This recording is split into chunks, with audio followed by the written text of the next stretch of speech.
આપણી આ યુટ્યુબ ચેનલમાં।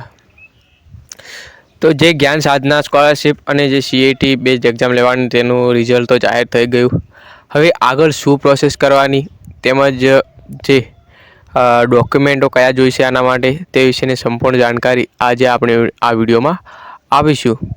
અને જે મિત્રો ચેનલમાં પહેલી વખત આવ્યા હોય તે મિત્રો ચેનલને સબસ્ક્રાઈબ કરી દે, કારણ કે આપણે આ ચેનલમાં જે જ્ઞાન સાધના અને જે NMS અન્યથા બીજી જે સ્કોલરશિપ હોય છે તે મળે ના ત્યાં સુધી આપણે વિડીયો મારફતે તમને સમજાવીશું કે તેની પ્રોસેસ શું છે। તમે સ્કોલરશિપ તમને મળે ત્યાં સુધી તમે આ ચેનલમાં વિઝિટ કરતા રહેજો, એટલે કે ચેનલને સબસ્ક્રાઈબ કરી દેજો, જોઈન પણ કરી દેજો તમારે કરવું હોય તો। ચેનલને સબસ્ક્રાઈબ કરીને બેલ આઇકન પર ક્લિક કરી નોટિફિકેશન ઓલ કરી દેજો અને આ વિડીયોને લાઇક કરી દેજો, આગળ શેર પણ કરજો અને તમારા મિત્ર સર્કલમાં અથવા તમારે જે પણ સગા સંબંધી હોય તેમના સુધી આ વિડીયો જરૂરથી પહોંચાડજો અને આપણી ચેનલને શેર પણ કરજો। અને મિત્રો આપણે એક વોટ્સઅપ ગ્રુપ બનાવેલ છે, વોટ્સઅપ ગ્રુપને તમે જોઈન ના કરો તો વોટ્સઅપ ગ્રુપને જોઈન કરી દેજો। વોટ્સઅપ ગ્રુપની લિંક છે તમને આ વિડીયોની ડિસ્ક્રિપ્શનમાં અથવા કોમેન્ટ બોક્સમાં પિન કરીને મળી જશે, તો તમે જોઈન પણ કરી દેજો। તો આપણે આજના વિડીયોનો જે ટૉપિક છે તે એ છે કે જે જ્ઞાન સાધના સ્કોલરશિપ અને જે CET એક્ઝામ લેવાની તેનું જે રિઝલ્ટ જાહેર થઈ ગયું, તો હવે રજિસ્ટ્રેશનની પ્રોસેસ કરવાની હોય છે। તો રજિસ્ટ્રેશન માટે તમારે કયા કયા ડોક્યુમેન્ટની જરૂર પડશે અને કયા કયા ડોક્યુમેન્ટ અપલોડ કરવાના રહેશે તે વિશે સંપૂર્ણ જાણકારી આ વિડીયોમાં આપીશું।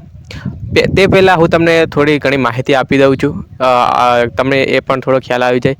તો મિત્રો ગયા વર્ષે જ્ઞાન સાધનાનું રિઝલ્ટ આવ્યું ત્યાર પછી 15 દિવસની અંદર જ્ઞાન સાધનાનું રિઝલ્ટ આવ્યું, ત્યાર પછી 15 દિવસમાં જે રજિસ્ટ્રેશનની પ્રોસેસ ચાલુ થઈ હતી, એટલે કે રિઝલ્ટ આવ્યા પછી 15 દિવસ પછી રજિસ્ટ્રેશનની પ્રોસેસ ચાલુ થાય છે।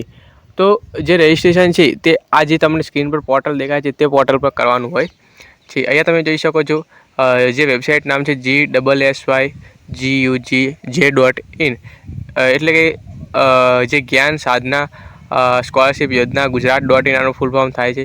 તો અહીંયા તમે નોટિફિકેશનમાં તમે જોઈ શકો છો માહિતી આપેલી છે, પરંતુ હજુ સુધી આમાં જે રજિસ્ટ્રેશનની પ્રોસેસ ચાલુ થઈ નથી। આમાં જે હજી જૂની માહિતી તમને જોવા મળે છે, અહીંયા જે તારીખ તમને 9/2/2023 જોવા મળે છે તે એટલે કે ગયા વર્ષનું જે અહીંયા રજિસ્ટ્રેશનની પ્રોસેસ હતી તેમાં રજિસ્ટ્રેશન બધા વિદ્યાર્થીઓ ગયા વર્ષે કર્યું હતું। આ પોર્ટલ પર તમે જોઈ શકો છો કે રજિસ્ટ્રેશન કરવા માટે અહીંયા જે ક્લિક હર પર CET સ્ટુડન્ટ રજિસ્ટ્રેશન, જે CET સ્ટુડન્ટ રજિસ્ટ્રેશન માટે હોય છે તે આમાં ક્લિક કરે તો રજિસ્ટ્રેશન આગળ થાય છે, પણ હાલ થતું નથી। હાલ છે એરર બતાવે છે, કારણ કે હમણાં જે રજિસ્ટ્રેશનની પ્રોસેસ છે તે ચાલુ થઈ નથી। અહીંયા થોડી ઘણી માહિતી આપેલી છે। અહીંયા તમે જોઈ શકો છો તમારે જે શાળા પ્રિન્સિપલ વેરિફિકેશન સૂચનાઓ છે, ફોર્મ વેરિફિકેશન અંગેની સૂચનાઓ છે, આ બધી જ પ્રોસેસ શાળાઓ કરવાની હોય છે અને જે સ્ટુડન્ટ માટે અહીંયા રજિસ્ટ્રેશન કરવાનું હોય છે। તો મિત્રો તમને કહી દઉં કે રજિસ્ટ્રેશન કર્યા પછી તમારે છે સ્કૂલની વિગત ભરવાની હોય છે। તમે રજિસ્ટ્રેશનની પ્રોસેસ પૂરી કરો છો ત્યાર પછી તમારે ID પાસવર્ડમાં, એટલે કે તમારો 18 અંકનો ડાયસ કોડ અને જે પાસવર્ડ તમે બનાવેલો જાતે ક્રિએટ કર્યો હોય છે તે નાખીને તમે લોગિન કરવાનું હોય છે। લોગિન કર્યા પછી તમારામાં OTP આવે છે, OTP તમે ફિલઅપ કરો છો, સબમિટ કરો છો, ત્યાર પછી આખું ફોર્મ ફરીથી ખુલે છે। એ ફોર્મમાં તમારે તમારી માહિતી ચકાસી લેવાની છે। માહિતી ચકાસવામાં તમારે શું ચકાસવાનું છે કે તમારે જે સ્કૂલનું નામ છે તે રાઈટ છે કે નહીં। હવે તેમાં તમારી 1 થી 8 તમે જે ધોરણ તમે જે અભ્યાસ કર્યો જે સ્કૂલમાં તે તમારા સ્કૂલની વિગત ભરવાની રહેશે, એટલે કે તમારે જે સ્કૂલનો જે ડાયસ કોડ છે તમે નાખશો, તમે સ્કૂલનો ડાયસ કોડ ફિલઅપ કરશો એટલે ડાયરેક્ટલી તમારા સ્કૂલનું નામ અને એડ્રેસ સાથે બધી જ માહિતી આવી જશે। એમ તમારે 1 થી 8 આખી 1 થી 8 તમે જે પણ સ્કૂલમાં ભણ્યા હોય તે સ્કૂલની માહિતી ભરવાની હોય છે। ત્યાર પછી એક બીજો ઓપ્શન આવશે કે શું તમે RT એક્ટ હેઠળ ધોરણ 1 થી 8નો અભ્યાસ કરેલ છે। જ્ઞાન સાધનાની મિત્રો વાત કરું છું, તમે ધોરણ 1 થી 8 જો સરકારી અથવા તમે RT એક્ટ હેઠળ એડમિશન લીધેલ હોય અને અભ્યાસ કરેલ હોય 1 થી 8 તો તમારે ત્યાં યસ કરવાનું હોય છે। યસ કરશો એટલે તમારે સબમિટ કરવાનું છે। સબમિટ કર્યા પછી બીજા નંબરમાં તમારે ડોક્યુમેન્ટ અપલોડ કરવાના હોય છે। હવે મિત્રો વાત કરું તો કયા કયા ડોક્યુમેન્ટની જરૂર પડશે। તો મિત્રો ડોક્યુમેન્ટમાં તમે જોઈ શકો છો જ્ઞાન સાધના સ્કોલરશિપ રજિસ્ટ્રેશન માટે જરૂરી ડોક્યુમેન્ટ, તો પહેલું તો આવકનો દાખલો। હવે આવકનો દાખલો કોના માટે હશે મિત્રો તમને જણાવી દઉં કે જેમને RT એક્ટ હેઠળ એડમિશન લીધેલ હોય, જેમને RT એક્ટ હેઠળ એડમિશન લીધેલ હશે તેમને આવકનો દાખલો જોઈશે ફરજિયાત.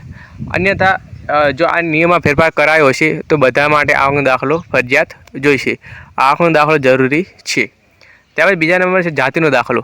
જાતિનો દાખલો છે તે SC/ST કેટેગરી તેમજ RT હેઠળ 1 થી 8નો અભ્યાસ કર્યો હોય તેવા વિદ્યાર્થીઓનો જાતિનો દાખલો ફરજિયાત જોઈશે. જાતિનો દાખલો જનરલ કેટેગરીના વિદ્યાર્થીઓને આવતો નથી, પરંતુ જે SC/ST અને OBC કેટેગરીના અથવા OBC નહીં પણ જે SC/ST કેટેગરીના છે વિદ્યાર્થીઓ તેઓ અને જેમણે RT એક્ટ હેઠળ 1 થી 8નો અભ્યાસ કર્યો હોય તેવા OBC કેટેગરીના વિદ્યાર્થીઓ અને જે SC/ST કેટેગરીના વિદ્યાર્થીઓ છે તેવા તમામને આવકનો દાખલો છે જાતિનો દાખલો છે તે ફરજિયાત જોઈશે. તો આ બે ડોક્યુમેન્ટ મિત્રો ફરજિયાત જોઈશે, જાતિનો દાખલો, આવકનો દાખલો. હાલ ફક્ત અને ફક્ત રજિસ્ટ્રેશન કરવા માટે આ બંને ડોક્યુમેન્ટો જોઈશે. ત્યાર પછી જ બીજા જે નવા ડોક્યુમેન્ટ છે બેંક પાસબુક, વિદ્યાર્થીનો પાસપોર્ટ સાઇઝનો ફોટો, ત્યાર પછી જે પ્રમાણપત્ર આવે છે એક તે આ બધું જ છે. હાલ નહીં જોવે તે હાલ છે ફક્ત તમારે રજિસ્ટ્રેશન કરવા માટે આ જોઈશે બે ડોક્યુમેન્ટો. ત્યાર પછી તમારે કામચોર મેળવી આવશે. ત્યાર પછી તમારે જે સ્કૂલની માહિતી એડ કરવાની હશે ત્યારે જ બીજા બધા ડોક્યુમેન્ટો જોઈશે. હાલ ફક્ત અને ફક્ત આટલા બે ડોક્યુમેન્ટ જોઈશે, આવકનો દાખલો અને જાતિનો દાખલો. આ બંને લગભગ જોઈશે. અને બીજા કંઈ પણ ડોક્યુમેન્ટ વધારે થશે તો હું તમને વિડીયો મારફતે પણ તમને સમજાવીશ. તો મિત્રો તમે આ જોડે ડોક્યુમેન્ટ ના હોય તો તમે કઢાવી લેજો. આવકનો દાખલો ના હોય તો તમે તમારા તાલુકા પંચાયતમાં તાલુકા કચેરીએ જઈને તમે આવકનો દાખલો કઢાવી લેજો. જાતિનો દાખલો પણ વિદ્યાર્થીનો ના હોય તો જાતિનો દાખલો પણ કઢાવી દેજો. ફરીથી કહું, જે જાતિનો દાખલો છે તે વિદ્યાર્થીનો જોઈશે, કોઈ વાલીનો ચાલશે નહીં. જાતિનો દાખલો વિદ્યાર્થીનો જોઈશે. આવે ને આવકનો દાખલો છે તે પણ વાલીનો હોય છે. તમારા કુટુંબમાં જે કમાવનાર જે યાદી છે, સંખ્યા હોય છે તે બધી જ માહિતી આપતું જે પત્રક હોય છે તે આવકનો દાખલો હોય છે. તો આવકના દાખલામાં બધી જ માહિતી હોય છે. તમારી આવક કેટલી છે, અમુક ખોટી આવકો દર્શાવીને અમુક ફોર્મ ભરી દીધા હોય તો તે આવકના દાખલાના મારફતે તેમને બધી જ માહિતી મળી જશે આગળ. તો તમારી જોડે આવકનો દાખલો, જાતિનો દાખલો હોવો ફરજિયાત જરૂરી છે. બીજી વાત એ કે રજિસ્ટ્રેશન ક્યારે ચાલુ થશે મિત્રો? તો રજિસ્ટ્રેશન છે ટૂંક સમયમાં અંદર ચાલુ થઈ જશે. જો રજિસ્ટ્રેશન તમારે કરાવવું હોય તો હું તમને એક વિડીયો બનાવીશ અને રજિસ્ટ્રેશન કેવી રીતે કરવું તે સમજાવીશ. અને જો તમને એ વિડીયો મારફતે તમને ના સમજાય, તમને રજિસ્ટ્રેશન કરતાં ના ફાવે તો આપણે એક મોબાઈલ નંબર આવે છે, એ મોબાઈલ નંબર પર તમે મેસેજ કરીને તમે ઘરે બેઠા ઓનલાઈન રજિસ્ટ્રેશન કરાવી શકો છો. તો અમે રજિસ્ટ્રેશન કરાવી આપીશું. તમારે શું કરવાનું છે, જે મોબાઈલ નંબર આપીશું તે મોબાઈલ નંબર તમારા વોટ્સઅપ નંબર પર મેસેજ કરવાનો છે. મેસેજ કરીને તમારે તમારા ડોક્યુમેન્ટ અને જે પણ માહિતી છે મૂકીને તમે જાતે ઘરે બેઠા ઓનલાઈન રજિસ્ટ્રેશન કરાવી શકો છો. ગયા વર્ષે પણ મેં ઘણા વિદ્યાર્થીઓ રજિસ્ટ્રેશન કરાવ્યું હતું, ઘણા બધાને કર્યું હતું રજિસ્ટ્રેશન. તો મિત્રો મેં તમને આ થોડી નવી જેવી માહિતી આપી દીધી, ડોક્યુમેન્ટ વિશે પણ વાત કરી દીધી. હવે કંઈ પણ સુધારા વધારે ડોક્યુમેન્ટ થાય તો હું તમને નેક્સ્ટ વિડીયોમાં તમને જણાવીશ. અને રજિસ્ટ્રેશનની પ્રોસેસ જ્યારે પણ ચાલુ થશે ત્યારે તમને વિડીયો મારફતે જરૂરથી જણાવીશ. અને આપણી ચેનલને સબસ્ક્રાઈબ કરીને રાખજો. તો મિત્રો આ વિડીયો ગમે લાઈક કરી દેજો, આગળ શેર પણ કરજો અને વોટ્સએપ ગ્રુપને જોઈન પણ કરી દેજો. અને દરરોજ આવી નવી માહિતી માટે ચેનલને સબસ્ક્રાઈબ કરી દેજો. બેલ આઇકન પર ક્લિક કરી નોટિફિકેશન ઓલ કરી દેજો. તો મિત્રો મળીએ છીએ બીજા એક નવા વિડીયોમાં.